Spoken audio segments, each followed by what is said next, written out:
नमस्कार दर्शक बंधु आपण को आम चैनल को स्वागत 2026 हार्दिक अभिनंदन एवं शुभ कामना जणाई आजिर कार्यक्रमटी को आरंभ करिबा। आजिर कार्यक्रमटी समस्त मिथुन राशि व्यक्ति विशेषंक पई बहुत अधिक गुरुत्वपूर्ण रही।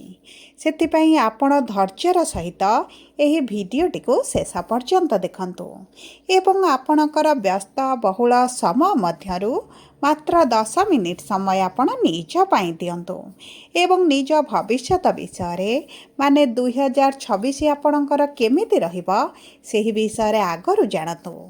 देखंतु एही भिडियो रे आपण सही 6टी भविष्यतवाणी विषय जानिबे जहाँ आपणक जीवन रे एही 2026 एही तारीख गुड़िकरे एही मास गुड़िकरे निश्चित भाव रे घटिबा पाई जाउची एवं आपण लेखि रखंतु यह निश्चित भाव रे घटिबो।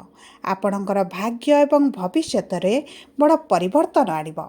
किंतु सर्वप्रथमे जानि रखिबा अत्यंत आवश्यक जे समस्तंकर जन्म कुंडली भिन्न भिन्न होइथाए एवं पूर्व जन्मर कर्म अनुसार एही जन्मर कुंडली प्रस्तुत होइथाए।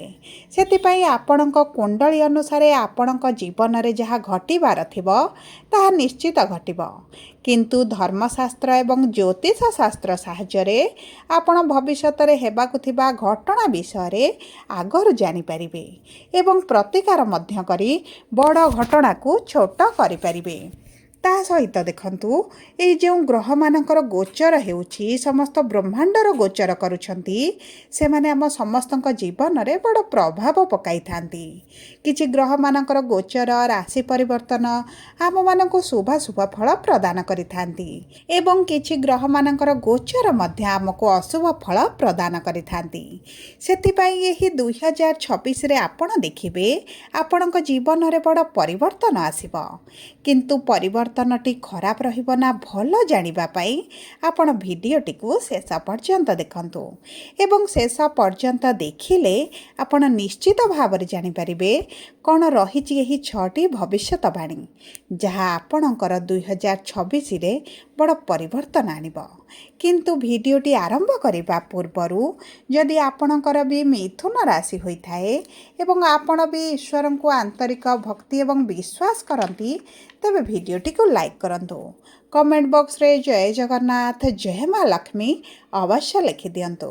ता सहित आम सह जोगाजोग करिबा पई वीडियोर मध्य भाग रे एक व्हाट्सएप नंबर टी दिया जाइछि जो नंबर साहाय्य आपण आम सह जोगाजोग करी निजर नूतन कुंडली प्रस्तुत करि परिबे कुंडली विश्लेषण कराई परिबे किंबा आपणकर चाकरी विवाह व्यवसाय प्रेम संपर्क शिक्षा स्वास्थ्य को नहीं किछि समस्या रहिछि ताहार सहजरे एवं स्वल्प मूल्य रे समाधान करि परिबे। सेतिपई आपण आम सह वीडियोर शेष पर्यंत जोड़ी होई रुहंतु एवं व्हाट्सएप नंबर माध्यम रे आम सह जोगाजोग करंतु। एबे आसंतु भिडियोटी को आगो को बढ़ाइबा एवं सही 6टी भविष्यतवाणी विषय जानिबा जहा 2026 रे निश्चित घटिबो। किंतु आपण ध्यान देई बुझिबार अछि जे केउ क्षेत्र रे ही परिवर्तन गुड़िक घटिबो। आपणकर शिक्षा रे ना क्यारियर रे ना प्रेम संपर्क रे ना वैवाहिक संपर्क रे ना आपणकर स्वास्थ्य रे सेतिपई आपण टिके ध्यान देई देखंतु एवं बुझंतु। एबे आसंतु सर्वप्रथमे जानिबा आपणकर राशि रे नवग्रहकर स्थिति एही नूतन वर्ष आरंभ रु किभळे रहिबो। देखंतु प्रथम गृह रे देवगुरु बृहस्पति विराजमान करिसंती तृतीय गृह रे केतु षष्ठ गृह रे बुध सप्तम गृह रे मंगल सूर्य एवं शुक्र नवम गृह रे राहु एवं दशम गृह रे शनि विराजमान करिसंती एवं तांकर राशि परिवर्तन गोचर नक्षत्र परिवर्तन अनुसार आपणक जीवन रे निश्चित भाव रे परिवर्तन गुड़िक देखा जिवो। एबे आसंतु प्रथम भविष्यतवाणी विषय जानिबा। देखंतु गुरु 11 मार्च रे आपणक प्रथम गृह रे बा आपणक राशि रे बकरी रुहेबे मार्गी एवं 2 जून पर्यंत एही मार्गी स्थिति रे प्रथम गृह रे विराजमान करिवे एवं गुरुंकर मार्गी दृष्टि आपणकर पंचम सप्तम एवं नवम गृह उपरे रहिबो एवं सप्तम गृह हेउछि गुरुंकर स्वयंर गृह। तेणु करी आपणकर जदि विवाहर योजना रे अछंती तेबे विवाह पई आपणकर बहुत भल समय रहिछि। एही समय मध्य रे विशेष भाव रे 2 जून पूर्वरु ଆପଣଙ୍କର ବିବାହ ହୋଇପାରେ, ଆପଣଙ୍କର ଯଦି ପୂର୍ବରୁ ବିବାହରେ ଅର୍ଚ୍ଚନା ଆସୁଥିଲା, ବିବାହ ପ୍ରସ୍ତାବ ଆସୁନଥିଲା କିମ୍ବା ମନପସନ୍ଦର ବିବାହ ପ୍ରସ୍ତାବ ଆସିପାରୁନଥିଲା, ତେବେ ଏହିସବୁ ସମସ୍ୟା ଗୁଡ଼ିକ ଦୂର ହୋଇଯିବ। ଆପଣଙ୍କର ବିବାହ ଠିକ୍ ହୋଇପାରେ କିମ୍ବା ଆପଣଙ୍କର ବିବାହ ମଧ୍ୟ ହୋଇପାରେ। ଯଦି ଆପଣ ବିବାହର କୌଣସି ଯୋଜନାରେ ନାହାନ୍ତି, ତଥାପି ବି ମଧ୍ୟ ଆପଣଙ୍କର କିଛିଟା ଶୁଭ କାର୍ଯ୍ୟ କରିପାରନ୍ତି, କିଛି ନୂତନ କାର୍ଯ୍ୟ ଆରମ୍ଭ କରିପାରନ୍ତି, ଆପଣଙ୍କର ଇନକମ୍ରେ ବୃଦ୍ଧି ଘଟିବ। ଯଦି ଆପଣ ଦୈନନ୍ଦିନ ରୋଜଗାର କରୁଛନ୍ତି, ତେବେ ଆପଣଙ୍କର ସେଥିରେ ମଧ୍ୟ ନିଶ୍ଚିତ ଭାବରେ ବୃଦ୍ଧି ଆସିବ। ତା ସହିତ ଯଦି ପୂର୍ବରୁ ଆପଣ ପାର୍ଟନରସିପ୍ରେ କିଛି ବ୍ୟବସାୟ କରିବା ପାଇଁ ଚାହୁଁଥିଲେ, ତେବେ ଆପଣ ଏହି 2 ଜୁନ୍ ପୂର୍ବରୁ ଯଦି ଆରମ୍ଭ କରିଦିଅନ୍ତି, ଆପଣଙ୍କ ପାଇଁ ଅତି ଉତ୍ତମ ସମୟ ରହିବ। ତେଣୁକରି ଯାହା ବି ଶୁଭ କାର୍ଯ୍ୟ ଆପଣ କରିବା ପାଇଁ ଚିନ୍ତା କରୁଛନ୍ତି, 2026ରେ ଆରମ୍ଭ କରିବା ପାଇଁ ଚାହୁଁଛନ୍ତି, ତେବେ ଆପଣ ଆରମ୍ଭ କରିଦିଅନ୍ତୁ। ଏବେ ଆସନ୍ତୁ ଜାଣିବା କ'ଣ ରହିଛି ଦ୍ୱିତୀୟ ଭବିଷ୍ୟତବାଣୀ ବିଷୟରେ। ଦେଖନ୍ତୁ, ଗୁରୁଙ୍କର ପଞ୍ଚମ ଦୃଷ୍ଟି ଆପଣଙ୍କର ପଞ୍ଚମ ଗୃହ ଉପରେ ରହୁଛି, ମାନେ ସନ୍ତାନ ପକ୍ଷ ପାଇଁ 2 ଜୁନ୍ ପର୍ଯ୍ୟନ୍ତ ବହୁତ ଅଧିକ ଶୁଭ ସମୟ ରହିଛି। ତା ସହିତ ଯଦି ଆପଣଙ୍କର ସନ୍ତାନ ପ୍ରାପ୍ତିରୁ ଆପଣ ବଞ୍ଚିତ ରହିଥିଲେ, ଆପଣଙ୍କର ଚେଷ୍ଟାକୁ ଜାରି ରଖନ୍ତୁ। ଏବଂ ଦେଖନ୍ତୁ, 2 ଜୁନ୍ ପରେ ଗୁରୁ 12 ବର୍ଷ ପରେ ଆପଣଙ୍କର ଦ୍ୱିତୀୟ ଭାବକୁ ବା ଉଚ୍ଚ ସ୍ଥିତିରେ ବିରାଜମାନ କରିବେ। ଏବଂ ଦ୍ୱିତୀୟ ଗୃହ ହେଉଛି ଆପଣଙ୍କର କୁଟୁମ୍ବ ପରିବାରର ଗୃହ। ଗୁରୁ ଯେହେତୁ ଶୁଭ ଗ୍ରହ, ଆପଣଙ୍କ ପରିବାରର ଗୃହରେ ରହିବେ। ଆପଣଙ୍କର ଯଦି 2 ଜୁନ୍ରୁ 31 ଅକ୍ଟୋବର ମଧ୍ୟରେ ସନ୍ତାନ ପ୍ରାପ୍ତି ପାଇଁ ପ୍ଲାନିଂ କରନ୍ତି, ତେବେ ଆପଣ ନିଶ୍ଚିତ ଭାବରେ ସନ୍ତାନ ସୁଖ ପ୍ରାପ୍ତି କରିବେ। ଦେଖନ୍ତୁ, ସମ୍ପୂର୍ଣ୍ଣ ବର୍ଷ ବିଶେଷ ଭାବରେ 31 ଅକ୍ଟୋବର ପର୍ଯ୍ୟନ୍ତ ସନ୍ତାନ ପ୍ରାପ୍ତି ପାଇଁ ସମସ୍ତ ମିଥୁନ ରାଶିର ବ୍ୟକ୍ତି ବିଶେଷଙ୍କ ପାଇଁ ବହୁତ ଭଲ ସମୟ ରହିଛି। ଆପଣ ଡାକ୍ତରଙ୍କ ସହ ଯୋଗାଯୋଗ କରନ୍ତୁ, ଆପଣଙ୍କ ତରଫରୁ ଚେଷ୍ଟା ଜାରି ରଖନ୍ତୁ। ନିଶ୍ଚିତ ଭାବରେ ସନ୍ତାନ ସୁଖ ପ୍ରାପ୍ତି ହେବ। ଯଦି ଆପଣଙ୍କର ପୂର୍ବରୁ ସନ୍ତାନ ରହିଛି, ତେବେ ଆପଣଙ୍କ ସନ୍ତାନଙ୍କ କ୍ୟାରିୟର ପାଇଁ, ତାଙ୍କ ଭବିଷ୍ୟତ ପାଇଁ ଆପଣ କିଛି ଗୋଟେ ବଡ଼ ଯୋଜନା କରିପାରନ୍ତି, ବଡ଼ ନିଷ୍ପତ୍ତି ମଧ୍ୟ ନେଇପାରନ୍ତି ଏବଂ ଏହା ଆପଣଙ୍କ ସନ୍ତାନଙ୍କ ଭାଗ୍ୟରେ ବଡ଼ ପରିବର୍ତ୍ତନ ଆଣିବ। ଏବେ ଆସନ୍ତୁ ଜାଣିବା କ'ଣ ରହିଛି ତୃତୀୟ ଭବିଷ୍ୟତବାଣୀ ବିଷୟରେ। ଦେଖନ୍ତୁ, ଶନି ଆପଣଙ୍କ 10ମ ଗୃହରେ ସମ୍ପୂର୍ଣ୍ଣ ବର୍ଷଟି ରହିବେ, କିନ୍ତୁ ବର୍ତ୍ତମାନ ମାର୍ଗୀ ସ୍ଥିତିରେ ଅଛନ୍ତି। 25 ଜୁଲାଇ ପରେ ବକ୍ରୀ ସ୍ଥିତିରେ ବିରାଜମାନ କରିବେ।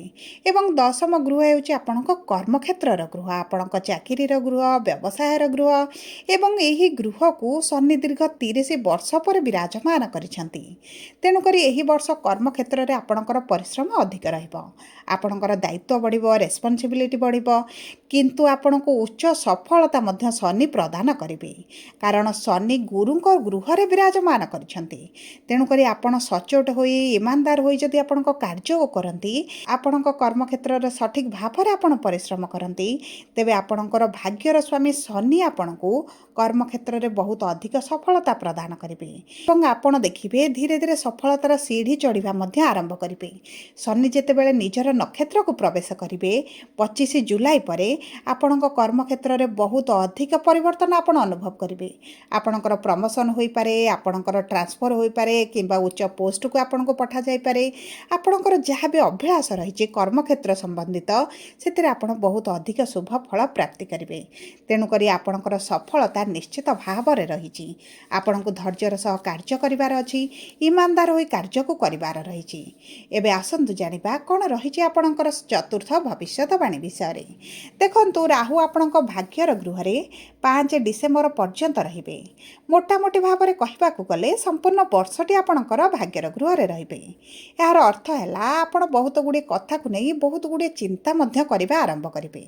କିଛି କାର୍ଯ୍ୟ କରିବା ପୂର୍ବରୁ ଆପଣ ବହୁତ ଗୁଡ଼ିଏ ଭାବିବେ, ପଛଘୁଞ୍ଚା ଦେବେ, ନକାରାତ୍ମକ କଥା ମଧ୍ୟ ଆପଣଙ୍କ ମନକୁ ଆସିବ।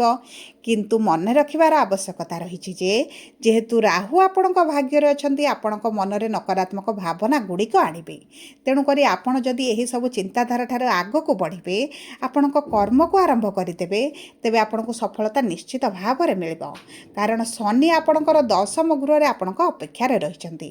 ଆପଣ ଅଧିକ ନ ଭାବି ଯଦି କର୍ମ ଆରମ୍ଭ କରନ୍ତି, ଆପଣଙ୍କୁ ସଫଳତା ନିଶ୍ଚିତ ଭାବରେ ପ୍ରାପ୍ତ ହୋଇଯିବ। କାରଣ ରାହୁ ଆପଣଙ୍କୁ ବିଳମ୍ବ କରାଇବେ, ଦ୍ୱନ୍ଦ୍ୱରେ ପକାଇବେ। ତେଣୁକରି ଆପଣ ହାରିବା ଛାଡ଼ି ପଛଘୁଞ୍ଚା ଛାଡ଼ି ଯଦି 2026ରେ ଆପଣଙ୍କର କାର୍ଯ୍ୟକୁ ଆପଣ ଆରମ୍ଭ କରନ୍ତି ଆପଣଙ୍କ ପାଇଁ ସବୁଠାରୁ ଅତି ଉତ୍ତମ ନିଷ୍ପତ୍ତି ରହିବ। ଏବେ ଆସନ୍ତୁ ଜାଣିବା କ'ଣ ରହିଛି ପଞ୍ଚମ ଭବିଷ୍ୟତବାଣୀ। ଦେଖନ୍ତୁ ଗୁରୁ 2 ଜୁନରୁ 31 ଅକ୍ଟୋବର ପର୍ଯ୍ୟନ୍ତ ଆପଣଙ୍କ ଦ୍ୱିତୀୟ ଗୃହରେ ବା ଧନର ଗୃହରେ ରହିବେ ଏବଂ ସେଠାରେ ବିରାଜମାନ କରି ଆପଣଙ୍କର ଷଷ୍ଠ ଅଷ୍ଟମ ଏବଂ ଦଶମ ଭାବକୁ ଦୃଷ୍ଟି ପ୍ରଦାନ କରିବେ। ଦେଖନ୍ତୁ ଏହି ସମୟ ମଧ୍ୟରେ ଏହି ଜୁନରୁ ଅକ୍ଟୋବର ମଧ୍ୟରେ ଆପଣ କିଛି ଲୋନ୍ ମଧ୍ୟ ଆଣିପାରନ୍ତି। ଯଦି ଆପଣଙ୍କ ବ୍ୟବସାୟ ପାଇଁ ଆଣିବାକୁ ଚାହୁଁଥିଲେ କିମ୍ବା କୌଣସି କାର୍ଯ୍ୟ ପାଇଁ ଆପଣଙ୍କର ଲୋନ୍ର ଆବଶ୍ୟକତା ରହିଥିଲା ତେବେ ଆପଣଙ୍କର ଲୋନ୍ ଆପଣଙ୍କୁ ପ୍ରାପ୍ତ ହୋଇଯିବ। ଦେଖନ୍ତୁ ଆପଣଙ୍କର ଏହି ଜୁନରୁ ଅକ୍ଟୋବର ମାସ ମଧ୍ୟରେ ଆପଣଙ୍କ ଶତ୍ରୁମାନେ ମଧ୍ୟ ବୃଦ୍ଧି କରିବେ କାରଣ ଷଷ୍ଠ ଗୃହ ହେଉଛି ଋଣ ରିପୁ ଏବଂ ଶତ୍ରୁର ଗୃହ। ତେଣୁକରି ଏହି ସମୟ ମଧ୍ୟରେ କିଛି ଗୁପ୍ତ ଶତ୍ରୁମାନେ ମଧ୍ୟ ଆପଣଙ୍କର ବାହାରି ପାରନ୍ତି ଯେ ଆପଣଙ୍କୁ ସମସ୍ୟାରେ ପକାଇବେ, ଆପଣଙ୍କୁ ବିପଦରେ ପକାଇବେ, ଆପଣଙ୍କ ପଛରେ ରାଜନୀତି କରିବେ। କିନ୍ତୁ ଆପଣଙ୍କର ଚିନ୍ତିତ ହେବାର ଆବଶ୍ୟକ ନାହିଁ କାରଣ ସେହି ସମୟ ମଧ୍ୟରେ ଆପଣଙ୍କର ଷ୍ଟ୍ରେସ୍ ବଢ଼ିପାରେ, ଆପଣ ଦ୍ୱନ୍ଦ୍ୱରେ ରହିପାରନ୍ତି, ଚିନ୍ତିତ ରହିପାରନ୍ତି। କିନ୍ତୁ ଆପଣଙ୍କ ଶତ୍ରୁମାନେ ଆପଣଙ୍କର କିଛି ପ୍ରକାରରେ କ୍ଷତି କରିପାରିବେ ନାହିଁ କାରଣ ଗୁରୁ ଆପଣଙ୍କର ଦଶମ ଗୃହକୁ ଯେହେତୁ ଦୃଷ୍ଟି ଦେବେ ଆପଣଙ୍କୁ ବୁଦ୍ଧିମାନ ଚାଲାକ ଚତୁର ହେବା ସହିତ ଆପଣଙ୍କ କର୍ମକ୍ଷେତ୍ରରେ ଉଚ୍ଚସ୍ତରୀୟ ଲୋକଙ୍କ ସହିତ ସମ୍ପର୍କ ବୃଦ୍ଧି ହେବ, ବଡ଼ ଲୋକଙ୍କ ସହିତ ଯୋଗାଯୋଗ ବଢ଼ିଯିବ, ଯେଉଁ କାରଣରୁ ଆପଣଙ୍କ ଚାକିରି ହେଉ ବ୍ୟବସାୟରେ ହେଉ ଆପଣ ଉଚ୍ଚ ସଫଳତା ପ୍ରାପ୍ତି କରିବେ। କିନ୍ତୁ ଆପଣଙ୍କୁ ସାବଧାନ ରହିବାର ଅଛି ଯେ କିଛି ଗୁପ୍ତ ଶତ୍ରୁମାନେ ମଧ୍ୟ ଏହି ସମୟ ମଧ୍ୟରେ ଆପଣଙ୍କ ବିରୁଦ୍ଧରେ କିଛିଟା ରାଜନୀତି ଚଳାଇ ପାରନ୍ତି। ଏବେ ଆସନ୍ତୁ ଜାଣିବା କ'ଣ ରହିଛି ଆପଣଙ୍କର ଷଷ୍ଠ ଭବିଷ୍ୟତବାଣୀ। ଦେଖନ୍ତୁ ରାହୁଙ୍କର ଦୃଷ୍ଟି ଆପଣଙ୍କର ପଞ୍ଚମ ଗୃହକୁ ରହୁଛି ଏବଂ ସମ୍ପୂର୍ଣ୍ଣ ବର୍ଷଟି ମଧ୍ୟ ରହିବ।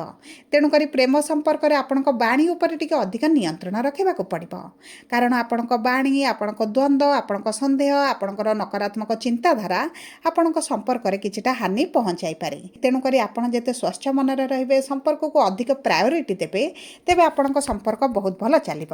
ତାହା ସହିତ ଯଦି ଆପଣଙ୍କ ପ୍ରେମ ସମ୍ପର୍କକୁ ବିବାହରେ ପରିଣତ କରିବା ପାଇଁ ଚାହୁଁଛନ୍ତି ତେବେ ଜୁନ୍ ପୂର୍ବରୁ ମଧ୍ୟ ଆପଣଙ୍କ ବିବାହ ହେବାର ବହୁତ ଅଧିକ ସମ୍ଭାବନାଟି ରହିଛି। ଯଦି ଆମେ ଦେଖିବା ଆପଣଙ୍କ ଶିକ୍ଷା କ୍ଷେତ୍ରକୁ ତେବେ ଶିକ୍ଷା କ୍ଷେତ୍ର ପାଇଁ ସମ୍ପୂର୍ଣ୍ଣ ବର୍ଷଟି ଆପଣଙ୍କର ଅତି ଉତ୍ତମ ରହିବ କାରଣ ଗୁରୁ ଆପଣଙ୍କ ରାଶିରେ ରହିବେ, ଦ୍ୱିତୀୟତଃ ଆପଣଙ୍କର ଦ୍ୱିତୀୟ ଗୃହରେ ରହିବେ। ତେଣୁକରି ସମ୍ପୂର୍ଣ୍ଣ ବର୍ଷଟି ଆପଣଙ୍କ ଶିକ୍ଷା କ୍ଷେତ୍ରରେ ଉଚ୍ଚ ସଫଳତା ପ୍ରାପ୍ତି କରାଇବେ।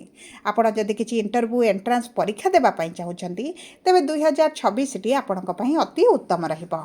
ଏବେ ଆସନ୍ତୁ ଜାଣିବା କ'ଣ ରହିଛି ସହଜ ଉପାୟ ଯାହା ଆପଣଙ୍କର ଅଶୁଭତ୍ୱକୁ ଦୂର କରିବାରେ ସାହାଯ୍ୟ କରିବ। ଦେଖନ୍ତୁ ପ୍ରତିଦିନ ଆପଣ ବୁଦ୍ଧଙ୍କର ବୀଜ ମନ୍ତ୍ର 108 ଥର ପାଠ କରନ୍ତୁ, ପ୍ରତିଦିନ ହନୁମାନ ଚାଳିସା ପାଠ କରନ୍ତୁ, ସୂର୍ଯ୍ୟଙ୍କୁ ପ୍ରାତଃ ସମୟରେ ତମ୍ବା ପାତ୍ରରେ ଜଳ ଅର୍ପଣ କରନ୍ତୁ କାରଣ 2026 ହେଉଛି ସୂର୍ଯ୍ୟଙ୍କର ବର୍ଷ। ତା ସହିତ ଗୁରୁବାର ଦିନ ଗାଈଙ୍କୁ କିଛିଟା ଚାରା ଖାଇବା ପାଇଁ ଦିଅନ୍ତୁ, ଏହା ଆପଣଙ୍କୁ ଅତି ଉତ୍ତମ ଶୁଭ ଫଳ ପ୍ରଦାନ କରିବ। ଯଦି ଆପଣଙ୍କର ମିଥୁନ ରାଶି ହୋଇଥାଏ ଭିଡ଼ିଓଟି କିଭଳି ଲାଗିଲା କମେଣ୍ଟ ବକ୍ସରେ ଲେଖି ଜଣାନ୍ତୁ। ଧନ୍ୟବାଦ।